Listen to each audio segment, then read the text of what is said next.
Hello শিক্ষার্থীরা, আজকে তোমাদের প্রথম ক্লাস জীববিজ্ঞানের প্রথম অধ্যায়। সেই প্রথম অধ্যায় দিয়ে আমি আজকে ক্লাসটা শুরু করছি। সো চলো সবাই। তো আমাদের বায়োলজি ফার্স্ট চ্যাপ্টারের ধারণা হচ্ছে জীববিজ্ঞানের ধারণা। ধরতে গেলে প্রথম অধ্যায়ের নাম হচ্ছে জীবন পাঠ। তো এই জীবন পাঠে আমি তোমাদের বই নিচ্ছি, বই রিডিং টু লাইন আমি তোমাদের বুঝিয়ে দেওয়ার চেষ্টা করব। তো এই জীবন পাঠের মধ্যে আমরা ছোটবেলা থেকে শুনে এসেছি যে যাদের জীবন আছে তারা কি জীব, আর যাদের জীবন নেই তারা কি জড়। মোটা দাগে বোঝানোর জন্য বিশ্বের সব পদার্থকে এরকম দুটি ভাগে ভাগ করা হয়েছে, কিন্তু বিজ্ঞানের সূক্ষ্ম বিচারে কোথায় জড় অচেতনের শেষ আর কোথায় জীবনের শুরু তা অনেক সময় বলা মুশকিল। আসলে জীবনের ভিত্তিমূলে কাজ করে পদার্থবিজ্ঞান আর রসায়নের সেই একই নিয়ম, যা কিনা জড়জগৎকে নিয়ন্ত্রণ করে। তাই জীব জগৎকে বুঝতে হলে ভৌত বিজ্ঞান তথা পদার্থবিজ্ঞান ও রসায়ন জ্ঞান জরুরি। কিন্তু এটা ভাবলে ভুল হবে যে ভৌত বিজ্ঞান জানলে আলাদা করে জীববিজ্ঞান পাঠ নিষ্প্রয়োজন। বরং জীবনকে ভাবা যেতে পারে অনেকগুলো জড়ের এমন এক জটিল সমাবেশ হিসাবে, যেখানে ওই জটিলতার কারণে নতুন কিছু গুণের উদ্ভব ঘটেছে। ঠিক যেমন হাইড্রোজেন আর অক্সিজেনের নির্দিষ্ট আনুপাতিক সংযোগে কি তৈরি হয়? পানি, যার বৈশিষ্ট্য হাইড্রোজেন বা অক্সিজেনের কোনোটির মতোই না। তাই জ্বরের সুনির্দিষ্ট সন্নিবেশে জীব গঠিত হলো, তার মধ্যে এমন সব নতুন ধরনের বৈশিষ্ট্য উদ্ভব ঘটে যা তার জড়গাঠনিক উপাদানগুলোর মধ্যে ছিল না। তো এই ছিল জীববিজ্ঞানের প্রথম অধ্যায়ের প্রথম পাঠের কিছু বিষয়। তো এই কিছু বিষয়ের মধ্যে আমরা সকলেই জানি যাদের জীবন আছে তারা জীব, যাদের জীবন নাই তারা কি জড়। তো জীববিজ্ঞান কি? জীববিজ্ঞান বেশ প্রাচীন। জীববিজ্ঞানকে ইংরেজিতে আমরা কি বলি? বায়োলজি। তো এটা গঠিত হয়েছে একটি গ্রিক শব্দ দ্বারা, যার বায়োস শব্দের অর্থ কি? জীবন। লোগোস শব্দের অর্থ কি? জ্ঞান। এই দুটো মিলে তৈরি হয়েছে কি? বায়োলজি, যেখানে চিকিৎসা, কৃষি সব সংক্রান্ত বিষয় নিয়ে আলোচনা করা হয়। গ্রিস, মিশর, মধ্যপ্রাচ্য, ভারতবর্ষ, চীন সহ বিভিন্ন অঞ্চলের সভ্যতায় জীববিজ্ঞানে কিছু না কিছু চর্চা হয়েছে, যদিও সেসব চর্চাকে আধুনিক বৈজ্ঞানিক পদ্ধতির বিচারে ঠিক বিজ্ঞান বলা যায় না। তবু জ্ঞানের শিকার বিকাশের জন্য তা অপরিহার্য ছিল। এই ছিল জীববিজ্ঞানের ধারণা। জীববিজ্ঞানের ধারণাতে কিছু নেই। জীববিজ্ঞানের শব্দটার উৎপত্তি কি, জীববিজ্ঞান কিভাবে তৈরি হয়েছে, জীববিজ্ঞান বায়োলজিকে কিভাবে কিভাবে গঠিত করা যায়, এই জীববিজ্ঞানের পাঠ সম্বন্ধে ধারণা ছিল। তো আমাদের 1.2 হচ্ছে জীববিজ্ঞানের শাখাগুলো। তো আরেকটা কথা হচ্ছে, আমি প্রত্যেকটা ক্লাস এর পিডিএফ আকারে আমি পোস্ট করব। ইভেন আমাদের দাগানো বইয়ের পেজের যে দাগানো গুলা, ওইগুলো আমি পোস্ট করে দিব। তোমাদের কাজ হচ্ছে সেই অনুযায়ী বইটা দাগিয়ে ফেলো। আমাদের পরবর্তী পাঠ হচ্ছে 1.2 জীববিজ্ঞানের শাখাগুলো। জীবের যে দুটি ধরন আমরা চারপাশে তাকালে দেখি, সেগুলো কি? উদ্ভিদ, প্রাণী। আমাদের চারপাশে কি রয়েছে? উদ্ভিদ। আমার বাসার পাশে কি? গাছ। তার সাথে আমার বাসায় কি আছে? বিড়াল। তো সেই শেষে কি রয়েছে? উদ্ভিদ ও প্রাণী। তাই বহুদিন পর্যন্ত জীববিজ্ঞানের পাঠের সুবিধার জন্য একই দুটি শাখায় ভাগ করে নেওয়ার প্রচলন ছিল। মানে আগে থেকে ট্রাই করতেছিল যে দুটি শাখায় ভাগ করবে কিভাবে। পরবর্তীতে উদ্ভিদ বিজ্ঞান ও প্রাণী বিজ্ঞান, এই রীতি এখনো কিছুটা চালু আছে, যদিও জীববিজ্ঞান আজ এতটাই বিস্তৃতি লাভ করেছে যে শুধু দুটি শাখায় ভাগ করে এখন আর পাঠ চলবে না। জীববিজ্ঞানের মেইন পার্ট হচ্ছে দুইটা। তো একটা হচ্ছে কি? ভৌত জীববিজ্ঞান। আমি এটা বুঝে নিই।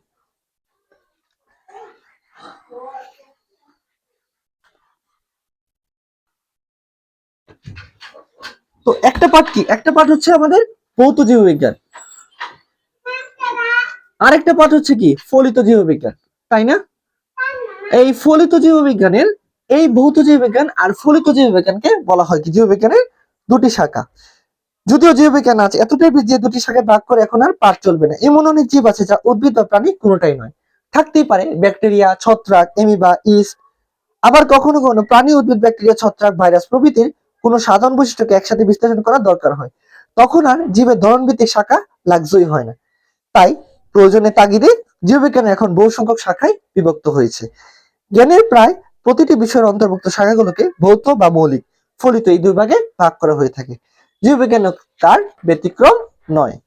তো এখন ভৌত শাখা কি? সেসব শাখায় বোঝানো হয় যার কি তাত্ত্বিক বিষয় অনুসন্ধানটা করা প্রয়োগ দরকার। তার মানে এই শাখার কাজ কি? আমাদের এই শাখার কাজ হচ্ছে, এই শাখার কাজ মেনলি হচ্ছে আমাদের তাত্ত্বিক বিষয়।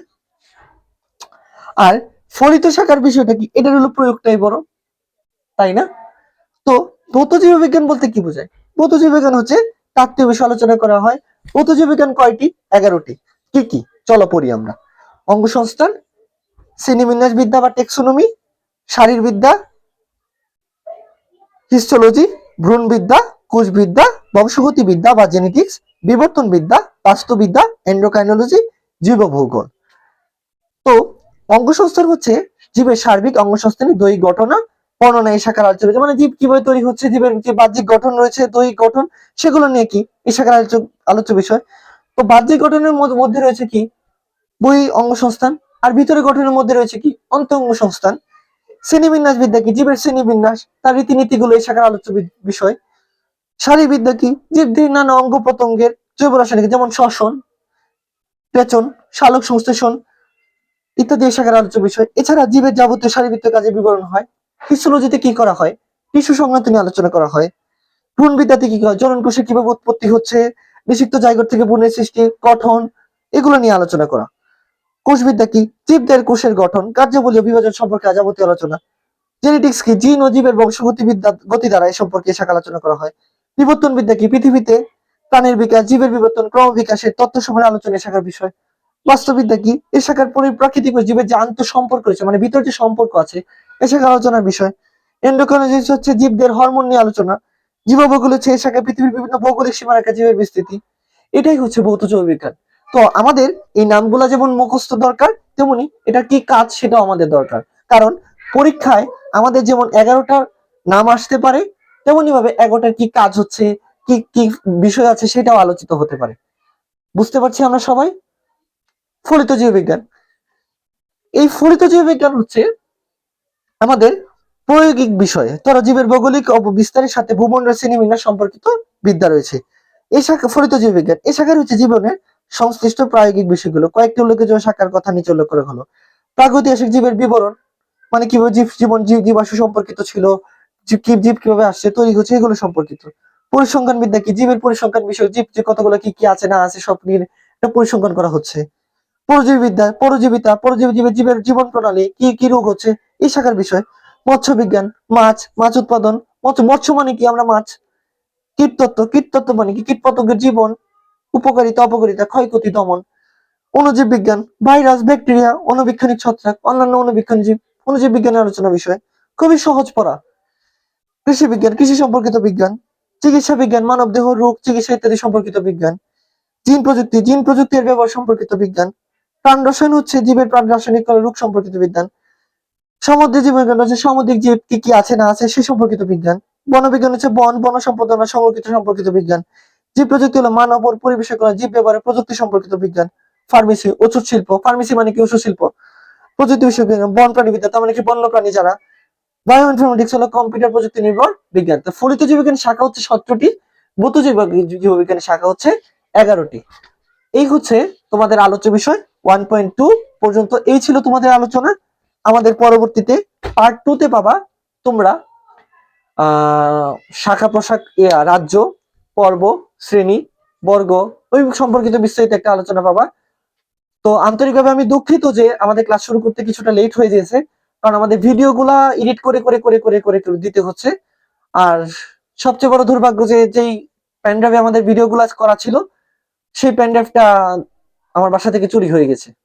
তো সেই কারণে তোমাদের ক্লাসগুলো দিতে একটু লেট। দুঃখিত সবাইকে, এক্সট্রিমলি সরি। নেক্সট টাইম আর কখনোই লেট হবে না। এই ছিল আমাদের আজকের ক্লাস। ভালো থাকো সবাই, দেখা হবে তোমাদের নেক্সট ক্লাসে।